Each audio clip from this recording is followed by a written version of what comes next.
I'm one of the reporter of Group 12, which is our topic to talk about physiological process of a plant.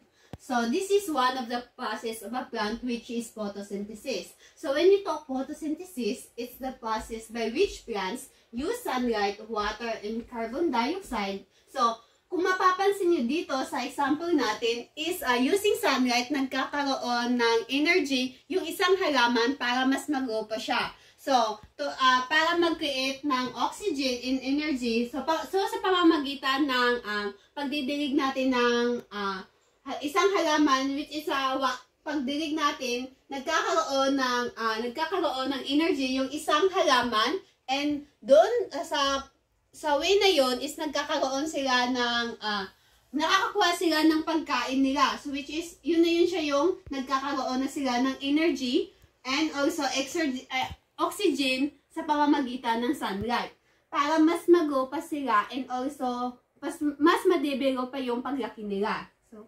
also, photosynthesis is the process of food production that happens in plants or autotrophs.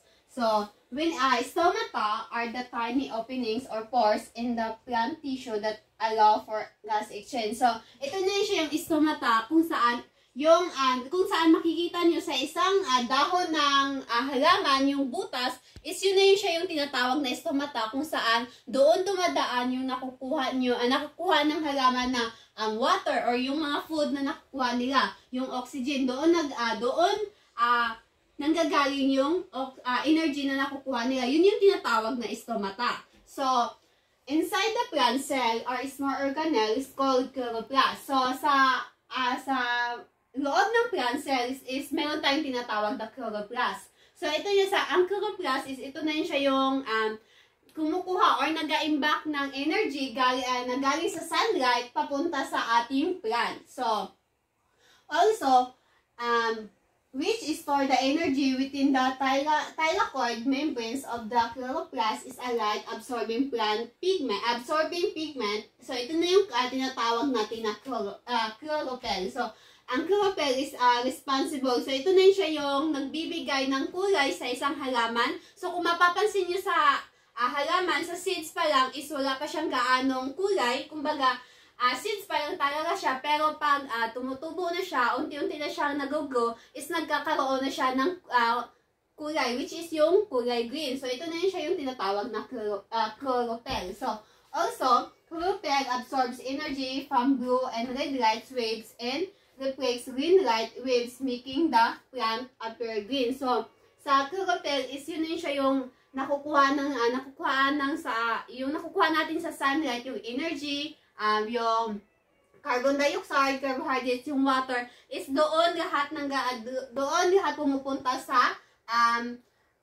sa chloroplast na nagiging chlorophyll ayun na siya yung way kung bakit nagiging kulay green yung isang halaman para mas mag-grow or ma-develop pa yung paglaki nila sa paglaki ng isang halaman. So next is respiration in plants. So respiration in plants is one of the way para ma-develop yung isang halaman through the process of respiration.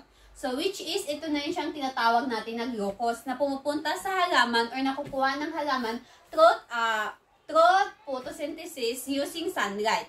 So sa pamamagitan ng photosynthesis is nag-form ito ng carbon dioxide, also energy para mas ma-repair or ma-develop yung paglaki ng isang halaman. Also, respiration in plants happen throughout the day and night. So which is ito na yung nagaproduce ng carbon dioxide through plant. So because during daytime, ang amount ng carbon dioxide lang is hindi siya ganun kahalaga or ganun kakailangan compare sa pinuproduce ng oxygen na nagaresulta ng pag-grow ng isang halaman. Also, nakakatulong din ang respiration in plants para mas ma-maintain yung ability ng paglaki ng isang halaman. Good morning to everyone, special Pino, good morning. So, our topic is physiological process of the plants. So, we have two topics about physiological process of the plants. So, First is absorption, transpiration, and pangalawa is plant reproduction. So, mauna tayo sa absorption and transpiration. So, ano nga ba yung absorption and transpiration? So, pag sinabi natin absorption, transpiration, when it comes in the plants, is kumbaga, yung absorption is ina-absorb niyo yung water sa pamamagitan ng kanyang roots. So, pag-absorb ng water sa pamamagitan ng kanyang roots, is dyan na papasok yung transpiration. So, ang transpiration, siya yung nag-transport to the different parts of the plants. So, pwede niya itong i-transport through the leaves, stem, and also the flower of the plants. So, sa pag-absorb ng plants ng kanyang water or sunlight or carbon oxygen sa kanyang kapaligiran is kumbaga tinatransport naman ito ng transpiration through the different parts of the plants para lumakas yung plants and syempre ma-develop siya and mabigyan siya ng energy. So like example this picture is kumbaga dito nagre-represent siya ng kumbaga dito yung may water, then may light from the sun and also the oxygen. So yun na yung sinabi ko na is yung kumbaga ina-absorb muna ng plants yung mga water, oxygen and light o sunlight na nakukuha niya through his kapaligiran. So sa pamamagitan nun is kumbaga pag-transport niya is pag-absorb niya is tinatransport niya naman dun sa different parts of the plants. Siyempre pumunta siya sa leaves, sa kanyang stem and also sa flowers ng plants. So next tayo, we have the 5 categories of absorption and transpiration. So first is the mechanism of water transport in the plants. So pag sinabi natin mechanism of water transport in the plants, kumbaga yung plants natin is nag-absorb siya ng different minerals sa kanyang kapaligiran like the water, kumbaga ina-absorb ng plants yung water sa pamamagitan ng kanyang roots para lumakas siya and also mabigyan siya ng energy like sa nasabi ko sa absorption and transpiration. So pangalawa tayo is the plants are stationary having dead cell and their energy requirements is less. So pag sinabi dito sa number 2 is yung plants na natin is kumbaga kung saan siya itinanim, nandun lang siya nakapwesto. Like other species sa forest is kumbaga like the animals is kumbaga nakakalakad sila. So kailangan nila ng more energy. So yung plants natin is nakakontento na siya na nakukuha niyang water, oxygen or sunlight or kahit anong mga nakukuha niya dun sa kanyang pinatatayuan. Kumbaga hindi naman ganong maramihan or yes karamihan yung gusto niyang makuha na energy. Kumbaga kano lang yung nabibigay sa kanya, okay niyan sa kanya. Kumbaga hindi katulad sa ibang species sa forest is nangangailangan sila ng maraming energy. So less required is less. Kumbaga hindi gaano daw marami yung kailangan ng plants ng energy, hindi man gaano karamihan. So sa pangatlo tayo is the various loans from the soil are active transport to the xylem of the roots. Result the concentration of ion in the xylem cell is higher than that in the soil. So, ang plants natin is nangangailangan rin ng different essential minerals. So, like mga example ng minerals na yan is nanggaling sa soil na tinatransport ng xylem through the different parts of the plants. So, example ng mga minerals na yan, na kumbaga yung mga nitrogen, phosphorus, and kung ano pa man yung mga minerals na yan, kumbaga tinatransport lang ng xylem through the different parts. Kinukuha niya yun sa, like sa example sa water, kinukuha niya sa roots para matransport sa different parts. So, yung soil lang natin yung kinukuha ng, yung soil yung isa sa kumbaga kinukuha ng plants ng energy para matransport sa xylem through the different parts. So, next tayo sa pangapat. This system used to transport tissue called xylem and phloem and together they are known as the vascular bundles. So, sa pangapat natin is yung yung plants daw is meron siyang tissue na tinatawag. We have the tissue na tinatawag which is yung xylem and phloem. So, alam naman natin yung xylem and phloem. Yung xylem is kung saan as kinukuha niya yung nanggaling sa roots, then tinatransport niya through the leaves. And also the phloem is nagmamanufacture siya ng mga food or anything doon sa para maipunta sa different parts of the plants or different parts of the plants. Kumbaga, sila yung dalawang pangunahing nagtatransport ng food and food and syempre yung water dun sa plants. So, tinatawag daw silang vascular bundles. Kumbaga, tinatawag daw sila na vascular bundles. So, panglima, there is a cell membrane and cell wall around the root. So meron daw cell membrane and cell wall around the root hair. So yes, yung sa nga yung cell membrane and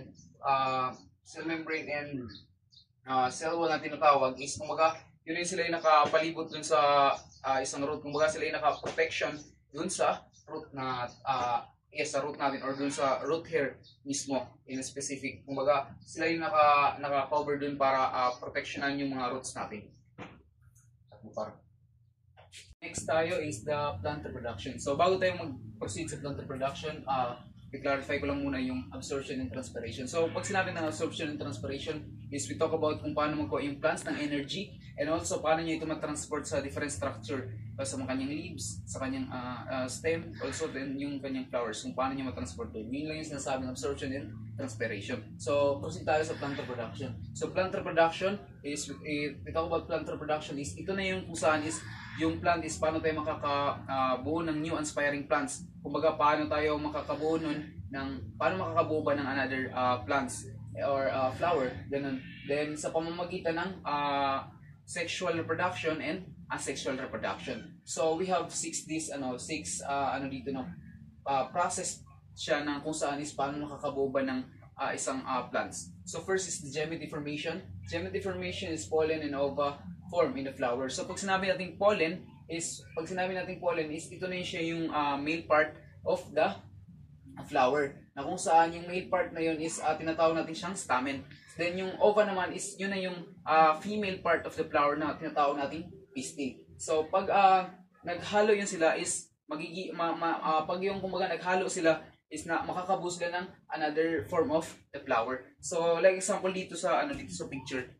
Dito sa picture is meron ditong ito yung tinatawag nating sperm and ito yung egg cell. Kumbaga ang egg cell is a ova and ang pollen naman is ito naman yung sperm. So pag naghalo yan sila is makakabuo sila ng other part of the flower. So ito ulitin ko, ito yung pollen and ito yung pollen, ito yung ova. So ang ova is a egg cell and the pollen is sperm. So abante tayo sa pollination. So pollination is transfer from the flower to another by the wind or insect. So sa pollination is simple lang. Nanggaling siya sa nanggaling siya dito sa altern, papunta siya dun sa stigma. So isa pollination is transfer. So minsan is dinadala siya ng hangin o minsan na dadala siya ng insects or other species.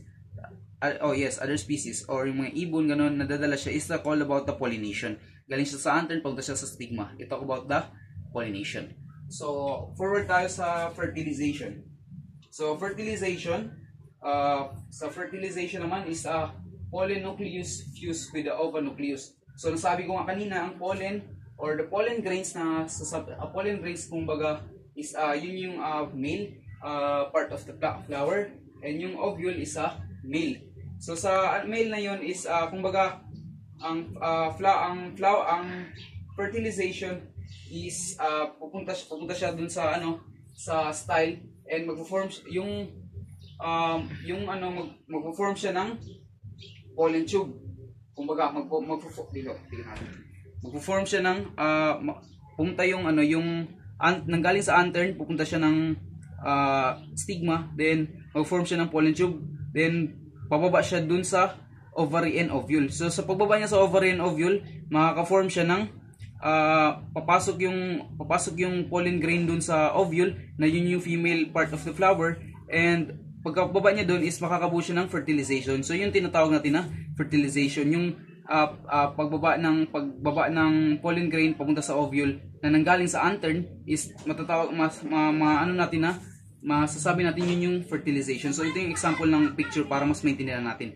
So another yung pagka-form ng fertilization is makakaproduce siya ng another cell. So another cell naman is yun yung tinatawag nating zygote. So zygote naman is madidivide siya into the different madivide siya and madevelop siya and magiging siyang embryo.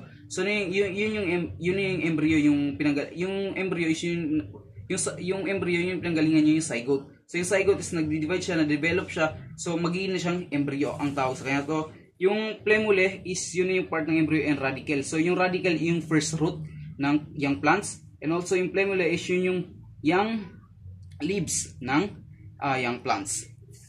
Then diretso tayo sa seed and fruit formation, pang-apat. So seed and fruit formation is pag sinabi nating seed and root formation, like dito sa picture, naman, another example naman dyan sa seed and fruit formation is yung ovary is nagigi siyang fruit. Then yung ovule naman is nagigi siyang yung ovule naman is nagigi siyang seed. So like example dito is dito nang galing yung ovary and punta siya dito, magigi siyang fruit. Ito na, nagigi na siyang fruit.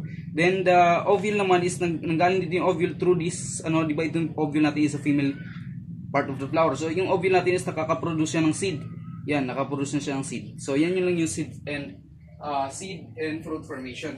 So pang-lima po natin is the seed dispersal. So sa seed dispersal naman natin, pag sinabi natin seed dispersal, kumbaga ito na yung seed is nasasend siya through the different area of the soil. Kumbaga, like example this picture, this picture, di ba ito? Then meron siyang mga seeds dyan sa loob. Then naaalis yan, then nahulog siya through the soil, and nakakabuo siya ng another plants. Nagets? Another plants. So nakakabuo siya ng another plants. Yun lang yung seed dispersal. Naaalis yung seed through the fruit man yan or anything, basta nakaka-produce na naman siya ng another plants. Yun yung seed dispersal. So last one is the germination. So sa germination naman natin is, kumbaga sa germination is yung plants natin is simula siya sa seed, radicle, hypocotyl, root hair, and naging siyang form of, kumbaga na-form na siya through the final form of the plants. So simula siya sa young through the adult. So like this example natin wait lang, ito. Example natin dito sa germination. Nagsimula siya sa seed, naging na siyang radicle, meron na siyang hypocotyl and root hair, and also naging na siyang form of na-form na siya through the plants. So yan yung example of the germination. So kumbaga procedure lang kung paano lumaki yung isang seed. Gets? So that's all. Yun yung aming report, and thank you.